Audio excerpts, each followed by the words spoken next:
"Get that device out of my aircraft right now." The words didn't slip out by accident. They were delivered like policy, loud, certain, and rehearsed. A 14-year-old boy excited for his first solo flight is publicly humiliated and dragged off a plane by a flight attendant who sees his science project as a threat. The crew, feeling victorious, prepares for takeoff unaware of the catastrophic mistake they just made. That boy's father, watching from a conference room overlooking the tarmac, just made a single phone call. In the next 60 seconds, every single flight for their airline across the entire country will be ordered to the ground by the one man who can do it. This isn't just bad service. It's a career-ending airline grounding-level disaster. The hum of New York's JFK International Airport was a familiar symphony to many, but today it felt different, especially for the boy who would soon find himself at the center of a national controversy. Not because he wanted to be there, but because someone decided he didn't belong. The weight of the Wilson atmospheric analyzer felt reassuring in Jamal Wilson's hands as he navigated the crowded terminal. At 14, he was flying unaccompanied for the first time a cross-country trip to Los Angeles to present his project at the National Youth Science Competition. The device was his pride and joy. A sophisticated arrangement of sensors, a small Raspberry Pi computer, and a GPS module all housed in a reinforced clear plastic casing that showcased rather than hid its complexity. To Jamal, it was a masterpiece. To anyone else unfamiliar with DIY electronics, it might look intimidating. He checked his boarding pass for Atlantic Global Airlines flight number 437 for the 10th time. Gate D12. He was early, just as his dad had instructed. Be early, be polite. Text me when you board. His father's voice echoed in his mind, a steady anchor in the sea of anxiety that threatened to overwhelm him. Jamal had always been quiet, thoughtful, more comfortable with circuitry and code than with crowds and conversation. His fingers traced the smooth edges of his device as he waited a habit that calmed his nerves. This invention wasn't just a science project. It was a solution.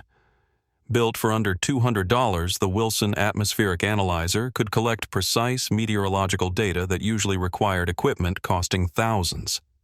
His vision was to make weather prediction technology accessible to communities that couldn't afford expensive systems. "The atmosphere doesn't care about your zip code," his dad had said one night as they worked on the calibration, but weather warnings sure seemed to. Jamal smiled at the memory. 3 months ago, he'd nearly given up when the barometric sensor kept malfunctioning. It was his dad who stayed up with him until 2 a.m., patiently helping him troubleshoot until they discovered the solution, an elegant mathematical correction in the code that compensated for temperature variations. Science isn't about getting it right the first time, his father had told him. It's about not giving up until you do. Now, as Jamal watched planes take off through the terminal windows, he felt a mixture of pride and nervousness. This would be the first time he presented his work without his father nearby. But that was okay. Dr. Wilson had taught him well. "You know what you built," his father had said last night. "Don't let anyone make you doubt it." 3 floors above the main terminal, in a glass-walled conference room overlooking the tarmac, Dr. Dominic Wilson was deep in discussion with a panel of aviation safety experts. At 45, he carried himself with the quiet confidence of a man who knew his field intimately. His voice, calm yet authoritative, commanded attention without demanding it. "The Wilson safety protocol isn't just about adding more checks," he explained, gesturing to the projection screen behind him. "It's about changing how we perceive risk assessment entirely." As the Federal Aviation Administration's leading expert on operational safety, Dr. Wilson had spent the last decade revolutionizing how airlines evaluated potential threats. His approach, now being implemented across U.S. airlines, emphasized objective criteria over subjective judgment, evidence over assumption. "We've found that 78% of false security alerts involve subjective assessments colored by personal bias," he continued. "When we remove that variable and rely on established criteria, we not only increase actual safety, but reduce discriminatory incidents by 64%. The room nodded in agreement. Dr. Wilson's reputation preceded him.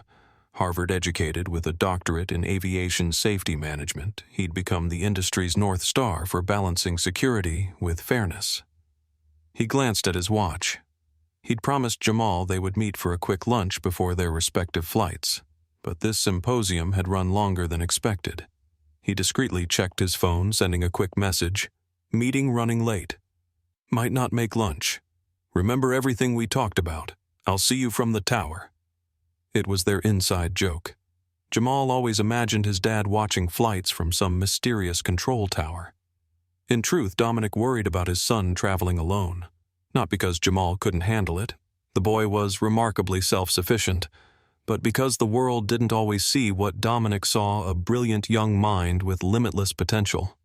Too often, people saw only the color of his skin and made assumptions that could turn a routine flight into an ordeal. He'd prepared Jamal as best he could. Be polite. Be clear. Know your rights. But there was a weight to those instructions that no parent should have to place on a 14-year-old's shoulders. Refocusing on his presentation, Dominic pushed those concerns aside. Jamal was smart. He would be fine. Gate D12 buzzed with the controlled chaos of a boarding flight. Harried parents corralled excited children, business travelers typed furiously on laptops, and flight attendants prepared for another journey across the continent. Jamal stood patiently in line as the gate agent, Thomas Reynolds, a tired-looking man of about 45 with thinning hair and a permanent frown, called for first-class passengers and those needing special assistance. Then came the pre-boarding announcement for families with small children and unaccompanied minors. Jamal stepped forward, boarding pass and ID ready. Thomas barely looked up from his computer. "Boarding pass," he said flatly. Jamal handed it over.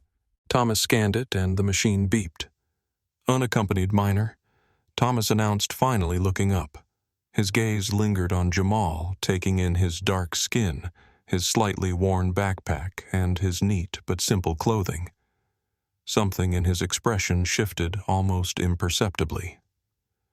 "You know the rules," son Thomas said, his voice carrying a hint of unnecessary authority. "Stay in your seat. Don't disturb the crew or other passengers." "Yes, sir," Jamal replied quietly. "What's in the bag?"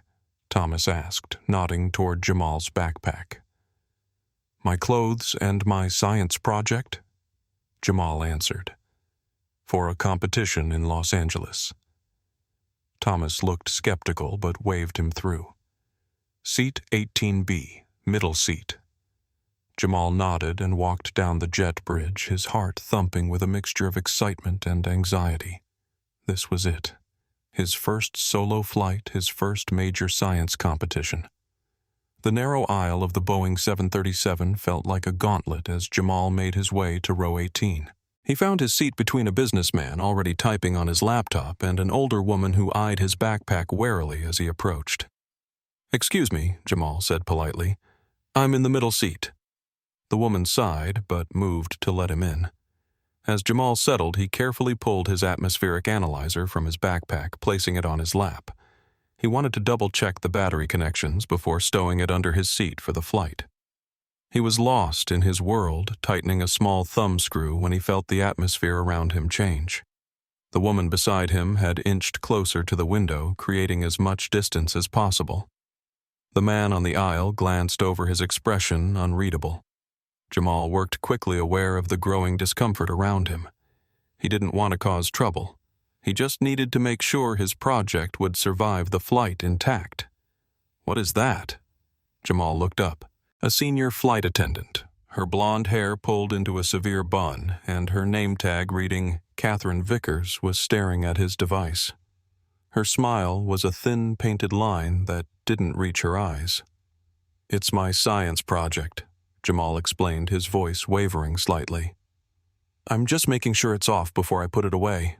It's for a competition in Los Angeles." "I don't care what it's for," Katherine snapped, her voice cutting through the cabin noise. Several passengers turned to look. "It looks complicated. It's not approved. Put it away now." "Yes, ma'am." I am, Jamal said, his cheeks burning. He felt the eyes of the passengers around him, particularly the woman who was now pointedly leaning away from him. He quickly zipped the device back into his bag and slid it under the seat in front of him. All electronics, especially homemade ones, Katherine said, her voice laced with disdain, must be fully stowed. We have procedures for a reason. She watched him, her arms crossed until the bag was completely out of sight. She then turned and walked up the aisle, her heels clicking with authority. Jamal sank into his seat, the excitement of his first solo flight instantly evaporating, replaced by the hot sting of shame. He pulled out his phone and began to text his dad, boarded. Flight attendant was really mean about my project. She acted like it was dangerous. He stared at the message, then deleted the second and third sentences. His dad had enough to worry about with his symposium. Instead, he typed, boarded, seat 18B. Love you. A moment later, his dad replied, love you too, son. Have a great flight. I'm watching number 437 on the operations monitor right now. Talk to you when you land in LA. Jamal smiled, feeling a little better. He put his phone into airplane mode and settled in for the flight, trying to ignore the lingering, suspicious glances from the passenger beside him. The plane was full. The final doors were sealed and the cabin buzzed with the sound of settling passengers. Jamal tried to shrink himself to become invisible.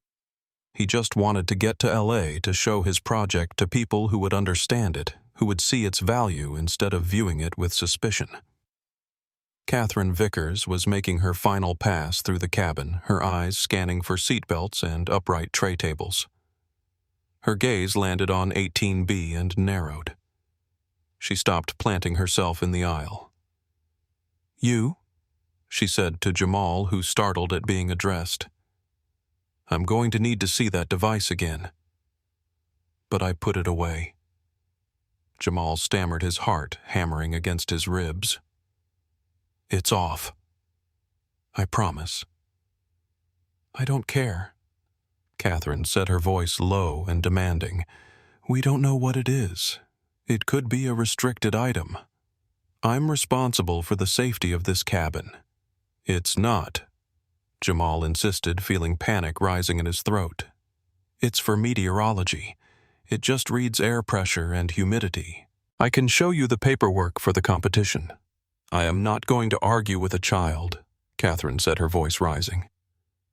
Either you show me the device right now, or I will have you and your bag removed from this flight. The threat hung in the air, heavy and toxic. The passengers around them were now fully engaged. Some were filming with their phones, others muttering among themselves. What's the holdup? A man in the row behind complained. This kid has something in his bag, Katherine announced to the cabin as if rallying support. He's being non-compliant. I'm not. Jamal's voice cracked with panic. He was being accused publicly. I'll show you. I'll show you. His hands trembled as he reached under the seat and pulled out his backpack. He unzipped the main compartment and carefully lifted the atmospheric analyzer. Katherine recoiled as if he'd pulled out a snake. What is that? All those wires. Is that a timer? She demanded, pointing at the digital display. No, that's a Raspberry Pi. It's a computer, Jamal tried to explain, his words tumbling out. And that's a GPS module. It's for tracking its location when it's in the air. For my project. It's harmless.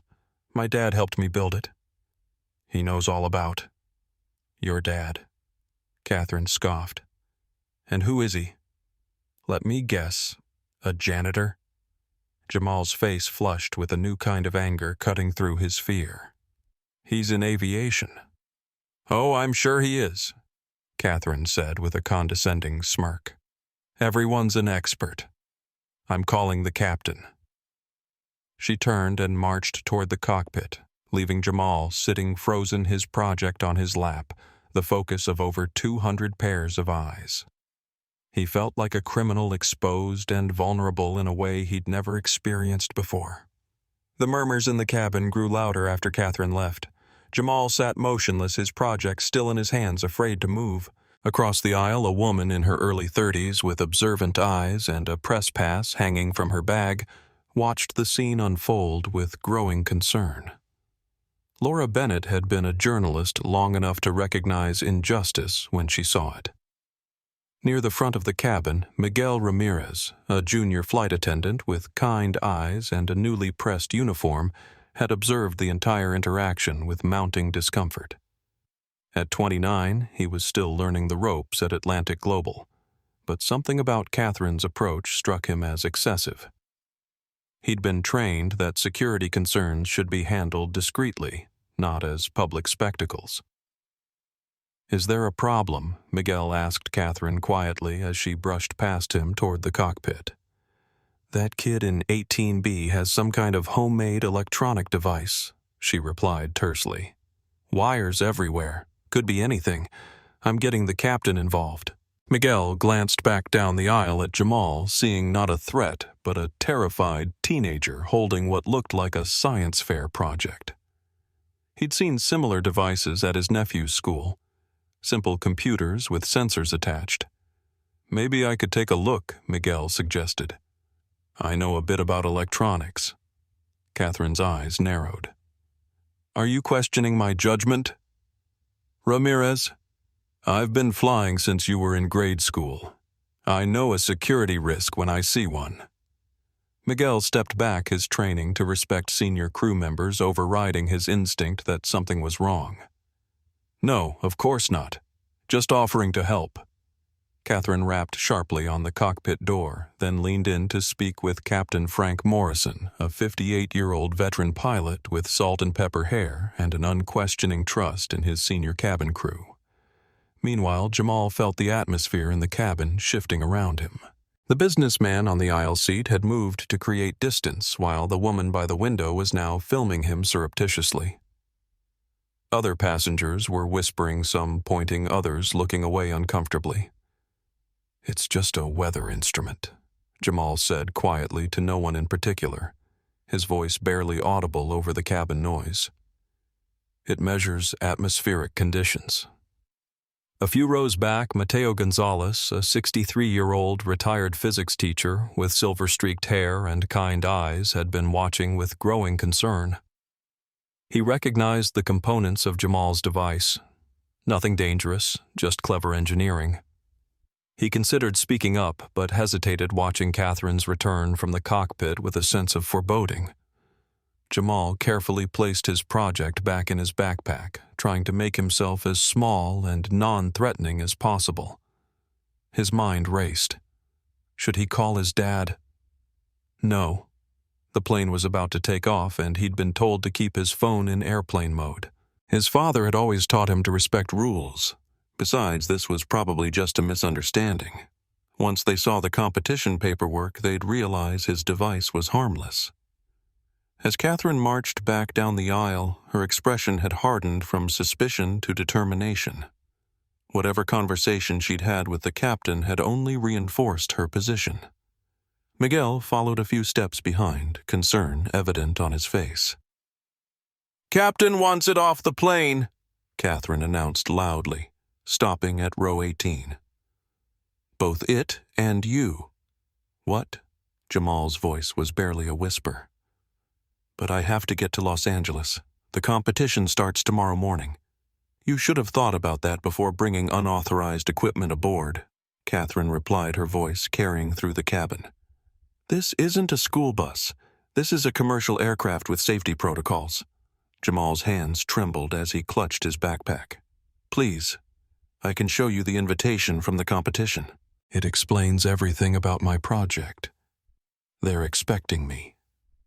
Katherine's face remained impassive. "The decision has been made. We need you to gather your belongings and exit the aircraft." But Jamal started. "Is there really a need for this?" Laura Bennett spoke up from across the aisle, her journalist's instincts fully engaged. "The boy is clearly just carrying a science project." "Ma'am, this doesn't concern you," Katherine snapped. "This is a security matter." From row 21, Mateo Gonzalez finally found his voice. "Excuse me, He called his accent reflecting his Mexican heritage. "I'm a retired physics teacher. What the young man has is a basic atmospheric monitoring device. I've supervised dozens of similar projects. It's completely harmless." Catherine's eyes flashed with irritation. "Sir, with all due respect, we have protocols to follow. The captain has made his decision based on my assessment." "Your assessment?" Mateo questioned. "Based on what expertise in electronics or meteorological equipment?" The cabin grew tense as more passengers began to take sides. Some nodded in agreement with Mateo, while others muttered about safety concerns and delays. Miguel stepped forward, trying to de-escalate. "Perhaps we could have the device checked by ground security before." "That's enough, Ramirez." Katherine cut him off sharply. "You're still on probation. Don't forget that." Miguel fell silent, but his expression spoke volumes. He didn't agree with what was happening, but his job was on the line. Katherine turned back to Jamal. "Last chance. Either you leave voluntarily, or I call security to remove you." Jamal looked around desperately, hoping for more support, but found mostly averted gazes. A few passengers were openly filming now, including Laura, whose phone was capturing every word. My dad, Jamal, began his voice cracking. "He works with the FAA. He'll explain everything." "Can I just call him?" Catherine's expression shifted to one of condescension. "Oh, now your father works for the FAA, first Aviation, now the Federal Aviation Administration. The stories keep changing, don't they?" "It's not a story," Jamal insisted, fighting back tears. "It's true. His name is Dr. Dominic Wilson. He's at a symposium right now in this airport." The name didn't seem to register with Katherine, but Laura Bennett's eyes widened in recognition. She'd interviewed Dr. Wilson last year for a piece on aviation safety reforms. "If your father is so important," Katherine said dismissively, "then he can sort this out after you're off my plane. Right now, you're delaying our departure and inconveniencing everyone." She signaled toward the front of the plane where Thomas Reynolds, the gate agent, was now entering with 2 airport security officers. A burly white man in his late 30s with a shaved head, Officer Ryan Peterson, and a stern-looking woman in her early 40s, Officer Amanda Holt. "That's him," Katherine said, pointing at Jamal as if he were a wanted felon. "Seat 18B. He has a prohibited device and was non-compliant with crew instructions." The color drained from Jamal's face as the officers approached. This couldn't be happening. Not to him. Not when he'd done nothing wrong. "Stand up, son," Officer Peterson commanded, his hand resting meaningfully on his belt. "Bring your belongings and come with us." "Please," Jamal whispered. "It's just a science project. I can prove it." "You can explain everything outside," Officer Holt said, her tone slightly less harsh but just as firm. "Right now, you need to come with us." As Jamal stood, his legs felt like they might give way beneath him. He clutched his backpack protectively to his chest, terrified they might take it away or damage his project. "This is outrageous," Laura Bennett said, standing now. "I'm recording this entire interaction. This young man has done nothing wrong." "Ma'am, unless you want to join him, I suggest you sit down and mind your own business," Officer Peterson warned. Mateo Gonzalez stood as well. "This is discrimination, plain and simple. Would you be removing him if he were a white child with a science project?" "Sir, this is your final warning," Officer Peterson said, his hand now moving toward his radio. "Interference with security procedures is a federal offense." Mateo reluctantly sat down, but not before saying loudly enough for nearby passengers to hear, "I will be a witness for this young man. This is wrong." Jamal was escorted up the aisle like a criminal, every eye in the cabin on him. Some passengers looked sympathetic, others suspicious, but most simply looked away, unwilling to get involved. As he reached the front of the plane, Miguel whispered, "I'm sorry, kid," just loud enough for Jamal to hear. Katherine watched with grim satisfaction. "Next time, leave your science experiments at home," she said as Jamal passed. The jetway felt a mile long as Jamal walked between the 2 officers, his dream of presenting at the competition crumbling with each step. As Jamal was led away, Laura Bennett quickly saved her recording and began a live stream on her social media channels. With over 500,000 followers from her work as an investigative journalist, focusing on social justice issues, she knew this incident would resonate. "I'm currently on Atlantic Global Flight 437 at JFK," she narrated quietly into her phone. "I've just witnessed a young black teenager removed from the plane for having a science project that a flight attendant deemed suspicious. No evaluation by anyone with technical knowledge was made.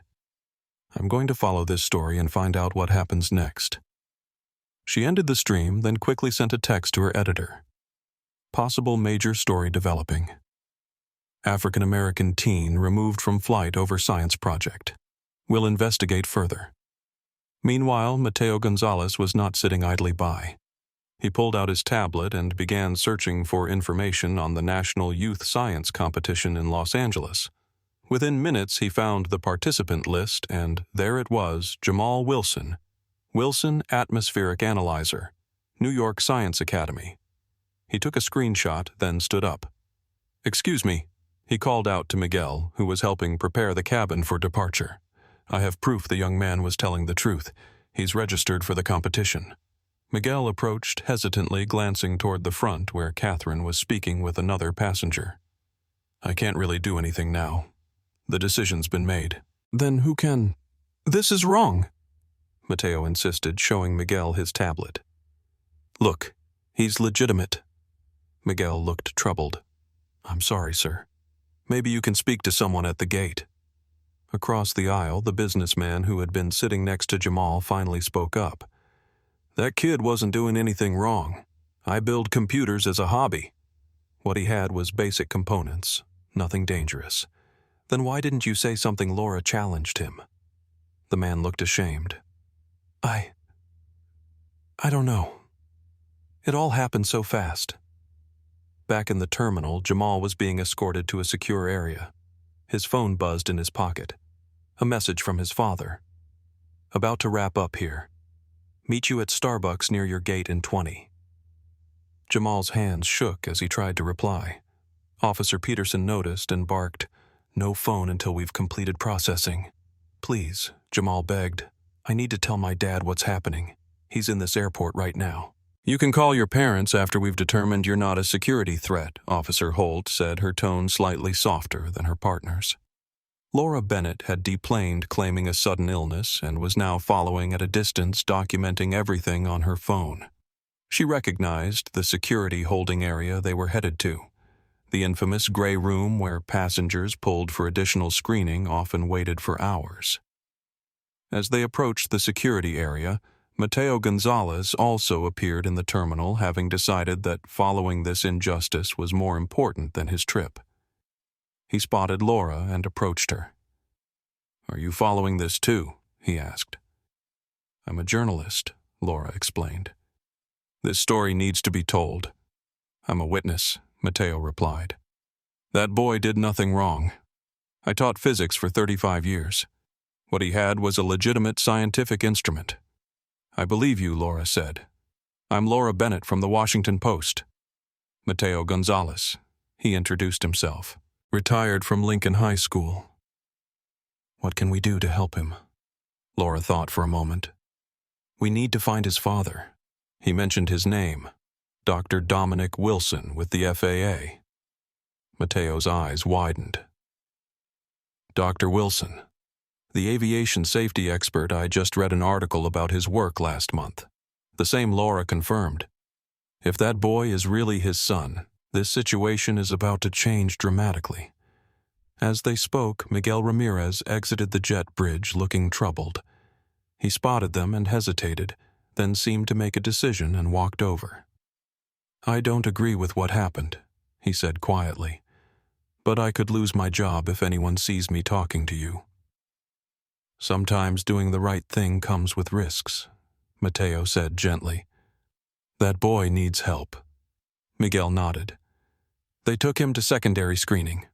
Room 5B. It's against protocol how this was handled. We're supposed to have TSA evaluate suspicious items on the jetway, not publicly accuse passengers. Thank you, Laura said, already pulling up a contact on her phone. This information helps. I never said that, Miguel replied, already walking away, and I was never here. Laura's call connected. Alex. It's Laura. I need you to find contact information for Dr. Dominic Wilson, FAA aviation safety expert. It's urgent. His son has just been detained at JFK on suspicion of carrying a dangerous device, which is actually just a science project. While Laura made her calls, Mateo started a new approach. He walked directly to the Atlantic Global Customer Service desk. I need to speak with your manager immediately, he said firmly. There's been a serious mistake on Flight 437. Inside the gray room, a sterile, windowless space with harsh fluorescent lighting and uncomfortable metal chairs. Jamal sat alone except for Officer Peterson, who stood by the door with his arms crossed.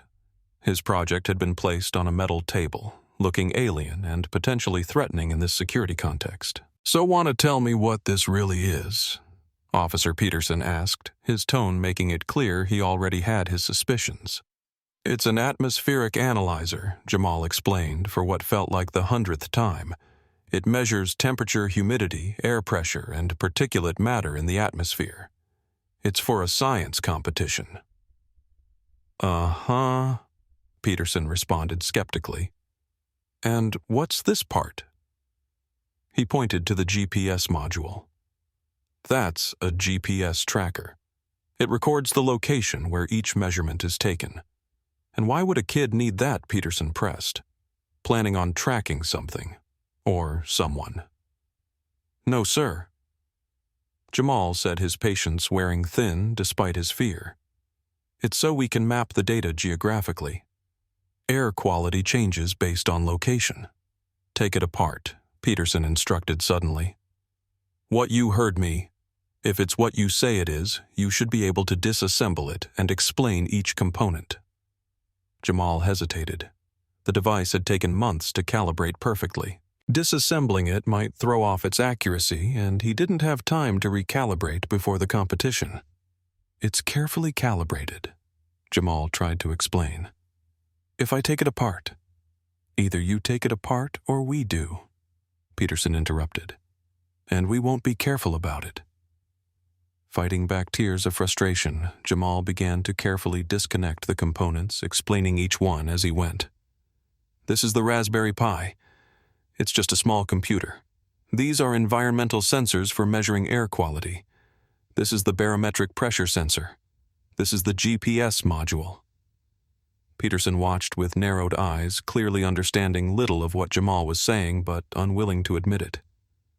Outside the room, Diane Lancaster, Atlantic Global's on-site manager, was having a heated conversation with the captain of Flight 437, which was still delayed at the gate. Frank, we're already 20 minutes behind schedule, she said tersely into her phone. Is this device actually dangerous or not? Katherine said. It looked suspicious. Captain Morrison replied defensively. Better safe than sorry. We've got passengers threatening to file complaints, a journalist asking questions, and now some retired teacher claiming the kid is registered for a legitimate science competition, Lancaster snapped. This better not turn into a PR nightmare. Not my department, Morrison replied. My concern is flight safety. Just get your plane in the air, Lancaster said. I'll handle the fallout here. As she hung up, Lancaster saw Laura Bennett approaching with determined strides. Ms. Lancaster. Laura Bennett, Washington Post.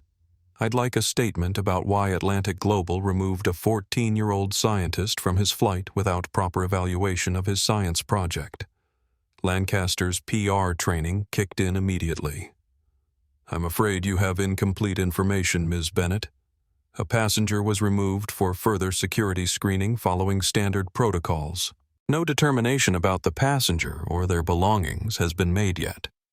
Is it standard protocol to publicly humiliate a minor and accuse them of carrying dangerous materials before any proper inspection has been conducted? Laura pressed. I'm not going to comment on an ongoing security matter, Lancaster replied stiffly. Now, if you'll excuse me. She turned away only to face Mateo Gonzalez. "Ms. Lancaster, I presume," he said. "I was on that flight. I witnessed everything. I've already submitted a formal complaint and contacted the competition organizers in Los Angeles. They're expecting this young man to present tomorrow." Lancaster's professional smile tightened. "Sir, we take all passenger concerns seriously, but safety must remain our top priority." Meanwhile, Miguel had made his own move. Using the crew computer terminal, he had looked up Dr. Dominic Wilson and discovered he was indeed scheduled to speak at the Aviation Safety Symposium in Terminal 4. After a moment of hesitation, Miguel sent a message to a friend in airport operations. "Need urgent help. Fortoyo, son of Dr. Wilson, FAA, detained at security holding room 5B. Removed from number 437 over science project. Situation handled badly. May want to intervene before this explodes." Inside the gray room, Jamal had finished disassembling his project. Components were spread across the table, looking far less threatening individually than they had assembled. "See," Jamal said, his voice steadier now that he was talking about the science. "It's just sensors and a small computer. Nothing dangerous." Officer Peterson still looked unconvinced, but Officer Holt, who had returned to the room, seemed to be reassessing the situation. "Ryan, this looks like a science project to me," she said quietly. "Maybe we should—" The door opened and Diane Lancaster entered, her expression carefully neutral. "What's the status here? Still evaluating the device," Peterson replied. Lancaster looked at the disassembled components and then at Jamal. For the first time, she seemed to really see him. A frightened teenager surrounded by adults who had already decided he was guilty of something. Her instinct for self-preservation kicked in. This could get messy. Better to resolve it quickly. "Young man," she said, adopting a gentler tone, "I understand there's been a misunderstanding. Your device appears to be what you claimed. A science project. Atlantic Global Airlines regrets any inconvenience." Jamal looked up, hope flickering. "So I can get back on the plane." "I'm afraid your flight has already departed," Lancaster said. "But we'll be happy to book you on the next available flight to Los Angeles, with our compliments, of course." "But I need to be there tonight," Jamal said desperately. "Registration closes at 8 p.m. "We'll do our best," Lancaster said noncommittally. "Now, if you'll just sign this form acknowledging that we conducted a routine security check." She placed a document in front of him, a standard liability waiver that would absolve the airline of any wrongdoing. Jamal stared at it, something his father had told him echoing in his mind. Never sign anything without reading it completely, especially if someone's rushing you. "I'd like to call my father first," Jamal said firmly, surprising himself with his steadiness. "He's in this airport right now." "That won't be necessary," Lancaster began, but was interrupted by a commotion outside. The door burst open and Dr. Dominic Wilson stood in the threshold, his normally calm demeanor replaced by controlled fury. Behind him stood a small crowd. Laura Bennett, with her phone still recording Mateo Gonzalez, looking relieved, and several FAA officials from the symposium. Dad Jamal cried, his composure finally breaking. Dr. Wilson crossed the room in 3 strides and embraced his son. "Are you all right?" he asked, his voice low and intense. "They made me take apart my project," Jamal said, gesturing to the components scattered across the table. Dr. Wilson surveyed the disassembled device, then turned to face the room, his arm still protectively around Jamal's shoulders. "Would someone like to explain?" he said, his voice deceptively quiet. "Why my son was removed from his flight and detained as a security threat for carrying a science project to a national competition." The temperature in the room seemed to drop 10 degrees. The fluorescent lights of the security holding room cast harsh shadows across every face as Dr. Wilson's question hung in the air. Officer Peterson, who had been so confident minutes before, now shifted uncomfortably, sensing the sudden change in power dynamics, but not fully grasping its extent. "Sir, we were simply following standard protocols for suspicious devices." He began, his authoritative tone slightly diminished. "Suspicious devices, Doctor," Wilson echoed, looking pointedly at the disassembled components on the metal table. "What you see before you is a Wilson atmospheric analyzer designed to collect meteorological data for communities that can't afford expensive weather monitoring systems. It contains sensors, a basic computer, and a GPS module. Nothing more." He turned to Jamal, his voice softening. "Are you okay, son?" Jamal nodded, still shaken, but finding strength in his father's presence. "They wouldn't listen, Dad." I tried to explain. "I know," Dr. Wilson said, squeezing his shoulder gently before turning back to the room. His eyes locked on Diane Lancaster. "You are Diane Lancaster, on-site manager for Atlantic Global Airlines," she replied, extending her hand, which Dr. Wilson pointedly did not take. "Ms. Lancaster, I'd like to understand the chain of events that led to my son being treated like a criminal," Dr. Wilson said, his calm voice belying the anger evident in his rigid posture. Lancaster's professional mask slipped slightly. "Dr. Wilson, I assure you Atlantic Global takes these matters very seriously. There appears to have been a misunderstanding, and we're prepared to offer compensation in the form of—" "I'm not interested in compensation," Dr. Wilson interrupted. "I'm interested in accountability. Who made the initial determination that my son's science project was a security threat?" Before Lancaster could answer, Laura Bennett spoke from the doorway. "It was a flight attendant named Katherine Vickers. I have the entire interaction recorded." Dr. Wilson nodded to her. "Ms. Bennett, isn't it? I believe we've met." "Yes, at the Aviation Safety Conference last year," Laura confirmed. "I'm sorry we're meeting again under these circumstances." "As am I," Dr. Wilson replied before turning back to Lancaster. "I want to see Ms. Vickers and the captain who authorized this action. Immediately. They're in the air now, Doctor." Wilson Lancaster explained, an edge of defensiveness in her voice. "Flight 437 departed 20 minutes ago.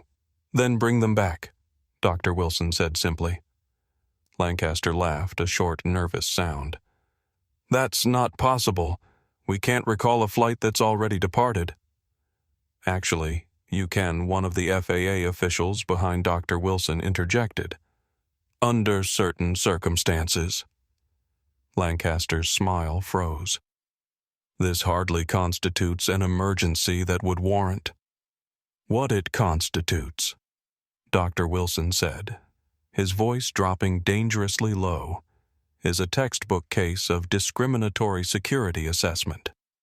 My son was profiled, publicly humiliated, and removed from a flight because a flight attendant with no technical expertise deemed his science project suspicious. At no point was anyone with relevant knowledge consulted." He gestured to Jamal's disassembled project. "Look at what they made him do. Months of careful calibration potentially ruined because no one bothered to follow proper evaluation protocols." Officer Holt, who had been quiet until now, stepped forward. "Dr. Wilson, for what it's worth, I was beginning to think this wasn't a genuine security concern myself. The way it was handled wasn't by the book." "Thank you for your honesty," Dr. Wilson acknowledged before turning back to Lancaster. "Ms. Lancaster, I'm not just Jamal's father. I'm also the Federal Aviation Administration's Chief of Operational Safety Standards. The protocols your airline ignored today, I wrote them." The color drained from Lancaster's face as the full implications sank in. "Now," Dr. Wilson continued, "here's what's going to happen. My son is going to carefully reassemble his project. You are going to arrange immediate transportation for him to Los Angeles in time for his competition. And I am going to review every security incident reported by Atlantic Global Airlines in the past year to determine if this is an isolated incident or a pattern of behavior." As Jamal carefully began reconnecting the components of his device, his hands still trembling slightly, Mateo Gonzalez approached the table. "May I help?" he offered gently. "I taught physics for 35 years. I recognize this design.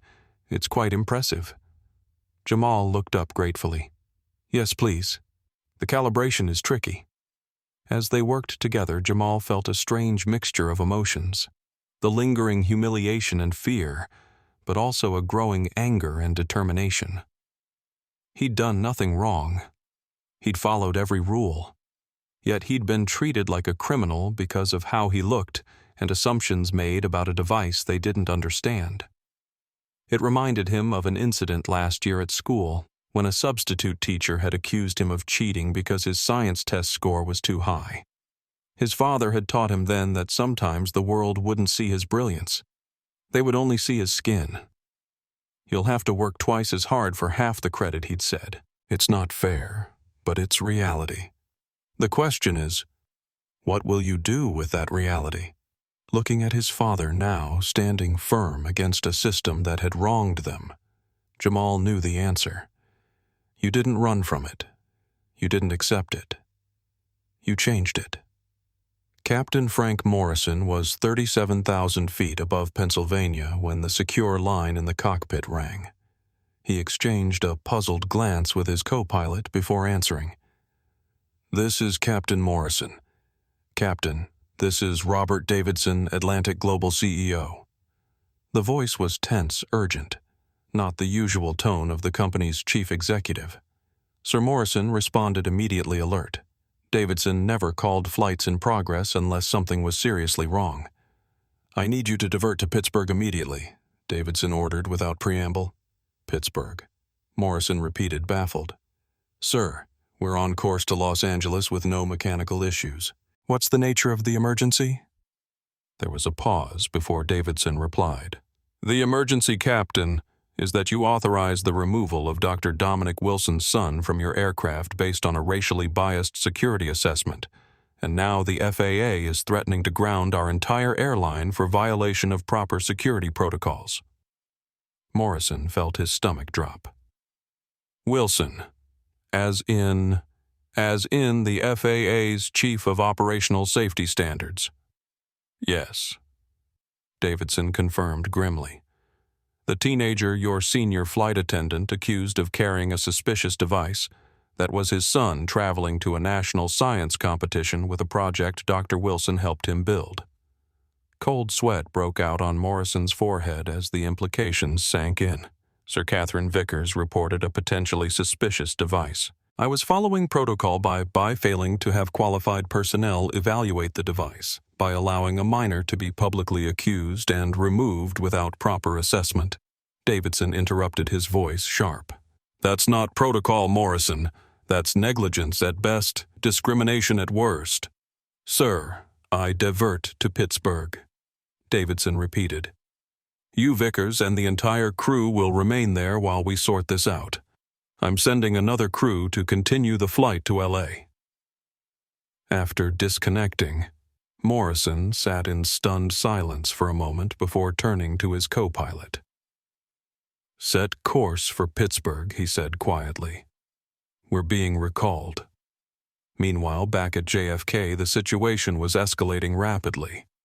Atlantic Global's executive offices had erupted into crisis mode when they received word that Dr. Wilson was invoking Emergency Protocol 89C, a little-used FAA regulation that allowed for immediate safety culture review with potential flight suspension. In a hastily assembled conference call, Davidson was trying to contain the damage. "What exactly is Wilson threatening?" he demanded. Diane Lancaster, now back in her office, responded, "He's conducting an emergency review of our security assessment procedures, claiming we demonstrated catastrophic judgment failure that endangers every passenger. Can he actually ground our flights?" another executive asked. "In theory, yes," Lancaster admitted. Emergency Protocol 89C gives the FAA authority to suspend operations pending safety culture review if there's evidence of structural failures in judgment. Dr. Wilson is saying that what happened to his son demonstrates exactly that. This is outrageous. Davidson exploded. "We can't have our entire operation shut down because one flight attendant was overzealous." "It's more than that," Lancaster said grimly. "Ms. Bennett, the journalist who witnessed everything, has already published a preliminary report online. It's gaining traction. Hashtags like #Justice4. Jamal and #flying while black are trending, and Dr. Wilson has evidence suggesting this isn't an isolated incident. What evidence? Davidson demanded. Apparently, a Hispanic flight attendant named Miguel Ramirez has been documenting incidents of potential profiling for months. He's turned over his records to Dr. Wilson. Davidson was silent for a moment. Then, get me a helicopter to JFK. Now. Back in the terminal, Katherine Vickers and the rest of the Flight 437 crew had just landed in Pittsburgh to a reception of grim-faced airline officials. As they were escorted to a private room, Katherine turned to Miguel. "What's happening?" she asked, genuine worry cracking her usually confident demeanor. Miguel couldn't meet her eyes. "The boy you had removed. His father is Dr. Dominic Wilson." "Who?" Katherine asked the name, meaning nothing to her. "Only the most influential safety expert at the FAA." Captain Morrison interjected, his voice tight with anger. "The man who literally wrote the book on airline safety protocols. The man who now has the power to ground our entire airline because of how we handled his son." The color drained from Katherine's face as she finally understood the magnitude of her actions. But the device looked suspicious. She insisted, though her voice lacked conviction now. "I was protecting the flight." "No," Miguel said quietly but firmly. "You saw a black teenager with something you didn't understand and you assumed the worst. That's not protection. That's prejudice." Katherine stared at him speechless for perhaps the first time in her career.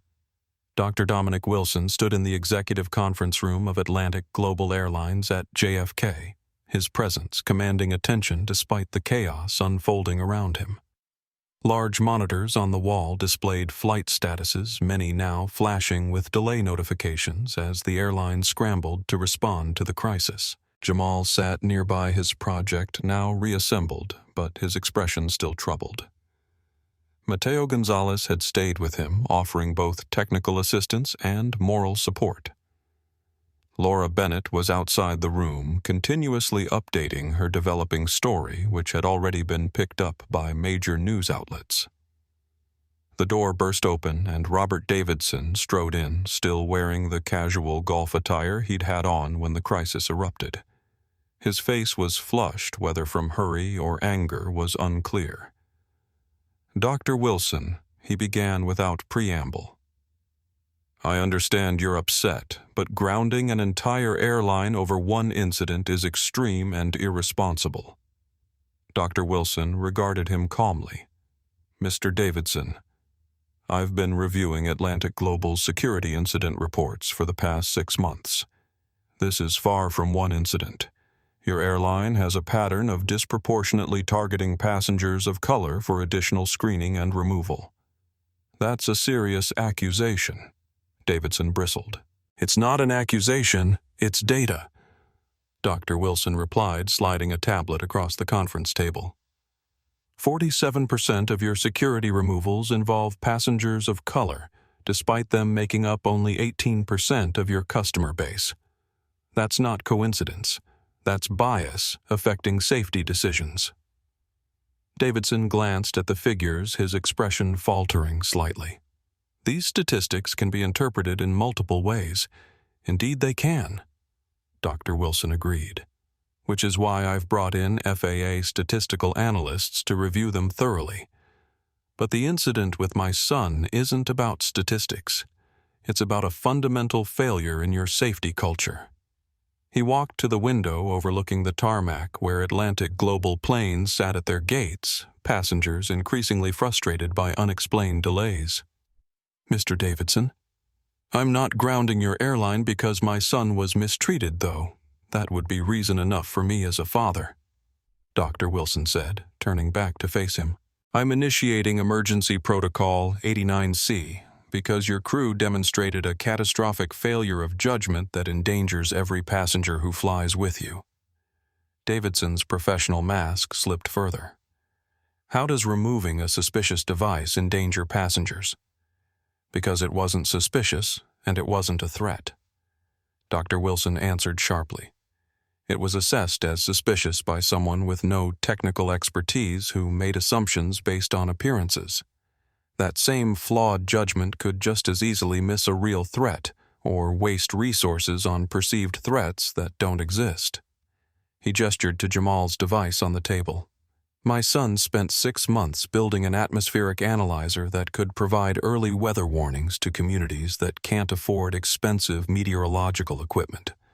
Your flight attendant took one look at it, and him, and saw a threat. That's not just bad for my son. It's dangerous for aviation safety as a whole. The room fell silent as Davidson seemed to finally grasp the severity of the situation. "What do you want?" he finally asked. "Accountability," Dr. Wilson replied without hesitation. "Not just token measures or PR statements. Real structural change in how your airline assesses risk and treats passengers." As they spoke, Sofia Rivera, a 36-year-old Hispanic woman who had worked for Atlantic Global for over a decade, was being escorted into the conference room by an FAA official. She carried a thick folder of documents and looked both nervous and determined. "This is Ms. Rivera," Dr. Wilson said. "She's been documenting discriminatory incidents within your airline for 3 years. Her reports to management were consistently ignored or dismissed." Davidson's eyes narrowed. "I've never heard of these reports." Precisely the problem, Dr. Wilson said. "They never made it past middle management because your company culture dismisses these concerns as irrelevant to operations. I'm here to tell you they're central to operations." The tension in the room was palpable when Caroline Matthews, the FAA director, joined the call on the main screen. At 55, she had a reputation for fairness and unwavering commitment to aviation safety. "Robert." She greeted Davidson with a curt nod. "I've reviewed Dr. Wilson's preliminary findings. The situation is serious enough to warrant immediate intervention." Davidson's face tightened. "Caroline, surely we can resolve this without Atlantic Global flights will remain grounded until we've conducted a thorough review of your security assessment procedures," Matthews interrupted firmly. "This isn't negotiable." As the implications of a full grounding sank in, Davidson's business instincts finally overcame his defensiveness. "What are the conditions for lifting the suspension?" he asked, his voice strained but practical. Dr. Wilson stepped forward. "Complete retraining of all staff on objective threat assessment. Implementation of the Wilson Protocol for security evaluations. Third-party auditing of all security incidents for at least 1 year. And a formal apology to my son, not for PR purposes, but as an acknowledgement that what happened today was wrong." Davidson looked from Dr. Wilson to Jamal, seeing not just an angry father and humiliated son, but the future of his airline hanging in the balance. "And if we agree to these terms?" he asked quietly. "Then Atlantic Global has the opportunity to become a leader in fair and effective security practices," Dr. Wilson replied. "This isn't about punishment, Mr. Davidson. It's about improvement." For a moment, Davidson seemed to be calculating costs and benefits in his head. Then, with a slight slump of his shoulders, he nodded. "Dr. Wilson," he said formally on behalf of Atlantic Global Airlines, "I apologize to your son for the inexcusable treatment he received today, and I commit to implementing all requested changes effective immediately." Jamal, who had been silent throughout the exchange, finally spoke. "Does this mean other kids like me won't have to go through what I did?" Davidson looked at the teenager, really seeing him for the first time. "Yes," he said simply. "That's exactly what it means." The tension in the conference room was thick enough to cut with a knife as Dr. Wilson prepared to make the call that would determine Atlantic Global's immediate future. His finger hovered over the speakerphone button, his expression unreadable. "Before I do this," he said, looking directly at Davidson, "I want to be absolutely clear about why this is happening. This isn't retribution. This isn't about my son, though what happened to him was inexcusable. This is about a fundamental safety issue that affects every passenger who boards one of your aircraft." Davidson, now fully grasping the severity of the situation, nodded slowly. "I understand." Dr. Wilson pressed the button and Caroline Matthews' voice filled the room. Wilson, what's your assessment? Atlantic Global has demonstrated a structural failure in their security assessment procedures, Dr. Wilson stated formally. The incident today with my son is merely the most recent example of a pattern where subjective bias overrides objective safety protocols. Under Emergency Protocol 89-C, I'm recommending immediate suspension of operations pending comprehensive review and reform. There was a brief silence before Matthews responded. Documentation received and reviewed. Based on your assessment and the supporting evidence, I'm authorizing implementation of Emergency Protocol 89-C, effective immediately. All Atlantic Global flights currently on the ground are to remain so. Aircraft in the air will continue to their destinations, but will not be cleared for return flights. Davidson closed his eyes briefly, the financial implications washing over him like a cold wave. Robert Matthews continued. I expect your full cooperation. This isn't punitive. It's corrective. Understood. Understood, Davidson replied. His voice strained but professional. As the call ended, the room erupted into controlled chaos. Airline executives rushed to contact operations centers and coordinate the unprecedented grounding. Public relations staff huddled in corners, frantically drafting statements. Legal advisors whispered urgently about liability and regulatory compliance. Amidst it all, Jamal sat quietly watching his father. There was no triumph in Dr. Wilson's expression, no satisfaction. Only a solemn determination that Jamal recognized from the many times he'd seen his father tackle difficult problems. Dad, Jamal said softly, is this really happening because of me? Dr. Wilson sat beside his son, placing a gentle hand on his shoulder. No, Jamal. This is happening because a system failed. Not just you, but potentially every passenger. What happened to you was a symptom of a larger problem. Sometimes it takes an incident like this to force necessary change. Across the room, Diane Lancaster approached hesitantly. Dr. Wilson, we're arranging a private flight for Jamal to Los Angeles. He'll arrive in plenty of time for the competition registration. Thank you, Dr. Wilson acknowledged, then turned back to Jamal. What do you think, son? Are you still up for the competition after all this? Jamal looked down at his reassembled project, then back at his father with newfound determination in his eyes. Yes, definitely. I didn't come this far to give up now. A slight smile touched Dr. Wilson's lips, the first since the ordeal began. That's my boy. As they spoke, the first waves of the grounding were rippling across the country. At gates throughout JFK and dozens of other airports, Atlantic Global staff were making announcements that sent groans and angry mutters through waiting areas. Ladies and gentlemen, we regret to inform you that Atlantic Global Airlines has been ordered to temporarily suspend operations due to a safety protocol review. All flights are currently delayed until further notice. In the conference room, one of the large monitors showed a news channel that had picked up the story.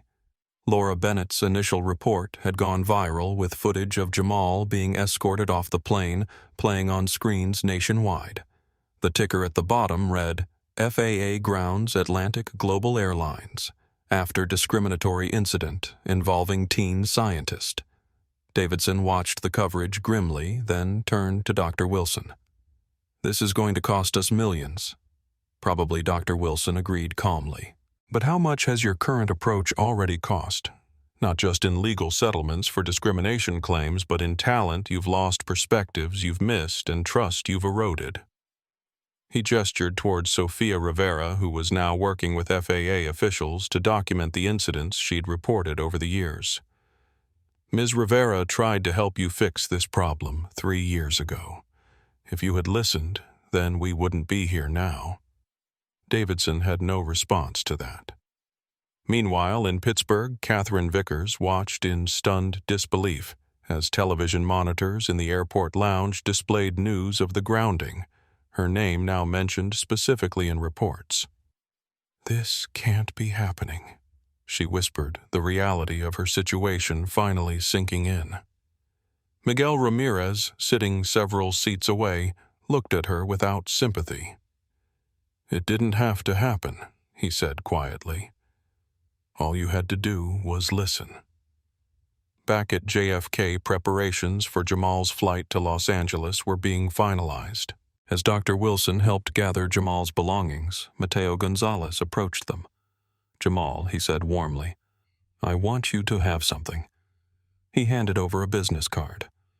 "That's my contact information. I've been teaching physics for over 3 decades, and I've rarely seen a project with as much potential as yours. When you get back from the competition, I'd like to introduce you to some colleagues at Columbia University who might be interested in helping develop your device further." Jamal's eyes widened. "Really? That would be amazing." "You have a gift," Mateo said simply. "Today people tried to make you doubt that. Never let them." As Jamal was escorted to his flight, Dr. Wilson remained behind to oversee the initial stages of the protocol implementation. Davidson approached him one last time. "You know you could have handled this differently," the CEO said, a hint of resentment still in his voice. A private conversation, a formal complaint. There were options that didn't involve grounding an entire airline. Dr. Wilson looked at him steadily. "Mr. Davidson, for decades, people of color have filed private complaints, had polite conversations, and submitted formal reports about experiences like my son's. The result? More of the same. Sometimes the only way to create real change is to make the cost of maintaining the status quo too high to bear." He turned to leave, then paused. "Your airline isn't being punished. It's being given an opportunity to become better. What you do with that opportunity is up to you." As Dr. Wilson walked away, the weight of his words hung in the air, leaving Davidson to contemplate a truth that had been hiding in plain sight all along. Chaos erupted across the country as the effects of Emergency Protocol 89C rippled through the aviation network. At Atlanta's Hartsfield-Jackson, passengers crowded around gate agents demanding explanations. In Chicago's O'Hare, business travelers frantically rebooked on competitor airlines as their Atlantic Global flights displayed "canceled," FAA order in bold red letters on departure boards. In Atlantic Global's Operations Center, controllers scrambled to manage the unprecedented situation. Dozens of aircraft already in the air would continue to their destinations, but hundreds more were now grounded indefinitely. The financial bleeding had begun. Every minute of the shutdown represented thousands in lost revenue. "How long will this last?" demanded Edward Thompson, the airline's chief of operations, as he paced the control room floor. "Unknown," replied a harried-looking coordinator. "The FAA directive simply states pending completion of safety culture review and implementation of remedial measures." "That could be days." Thompson exploded. "We can't stay grounded for days." At Pittsburgh International, Katherine Vickers sat in a private room, her hands shaking as she read the official notice of suspension pending investigation. After 24 years as a flight attendant, her career had effectively ended in a single disastrous decision. Captain Morrison wasn't faring much better. As the pilot who had authorized Jamal's removal without proper assessment, he was facing serious questions about his judgment and adherence to protocol. His previously spotless record now had a stain that might prove impossible to remove. "I trusted my senior crew member's assessment," he said weakly to the airline representative debriefing him. "And that's precisely the problem," the representative replied. "Protocol requires objective evaluation, not subjective trust." Miguel Ramirez, meanwhile, was being questioned in a separate room, not as a subject of investigation, but as a key witness. His documentation of previous incidents had become central to the FAA's case for implementing Emergency Protocol 89C. "How long have you been tracking these incidents?" asked the FAA investigator. "Almost 2 years," Miguel replied. "At first, I thought maybe I was being oversensitive, but the pattern became impossible to ignore. And you reported these concerns to management? Miguel nodded grimly. Multiple times. I was told to focus on my job and leave policy matters to those above my pay grade. Back at JFK, news vans had begun to arrive, setting up outside the terminal as the story gained national attention. Headlines flashed across screens nationwide. FAA grounds major airline after racial profiling incident. Teen scientist removed from flight over project. Airline pays steep price. Atlantic Global shutdown. Thousands stranded as bias controversy erupts. Social media exploded with reactions. Hashtags like #HackJustice for Jamal and #flying, while black trended worldwide. Videos of Jamal being escorted off the plane had been viewed millions of times, with commenters expressing outrage at his treatment. Laura Bennett's initial report had evolved into a comprehensive piece, highlighting not just Jamal's experience, but the broader pattern of incidents documented by Sofia Rivera and others. Her article included expert commentary on the psychological impact of such experiences on young people of color. What message does it send to brilliant young minds when their innovations are treated as threats simply because of who created them? Wrote Dr. Alicia Johnson, a prominent psychologist quoted in Bennett's piece. The damage extends far beyond one incident. As the story spread past, passengers began coming forward with their own experiences on Atlantic Global flights. A black executive who'd been moved from first class despite having a valid ticket. A Middle Eastern physics professor questioned about his scientific calculator. A Hispanic family separated during boarding for additional screening that never materialized. The pattern that Dr. Wilson had identified through data was now being illustrated through dozens of personal stories, creating a damning narrative that Atlantic Global's PR team struggled to counter. At the corporate headquarters, Davidson had assembled his crisis management team. The initial shock had given way to pragmatic damage control. "We need to get ahead of this," Davidson said, his golf attire now replaced by a somber business suit. "Draft a statement acknowledging the concerns and committing to comprehensive reform." "Should we dispute the FAA's action?" asked the legal counsel. Davidson shook his head. "No, fighting this will only make us look worse. We comply, fully implement the changes quickly, and focus on getting our planes back in the air." He paused, looking at the executives around the table. "And we need to mean it. No token measures. This isn't just about PR anymore. This is about survival." The video had 3 million views before Jamal's private flight even touched down in Los Angeles. Laura Bennett's footage showing the 14-year-old scientist being escorted off Flight 437 while trying to explain his project had struck a chord that resonated far beyond aviation circles. It wasn't just another incident of discrimination. It was a visual representation of potential stifled innovation dismissed and youth disrespected. By morning, the story had been picked up by every major news outlet.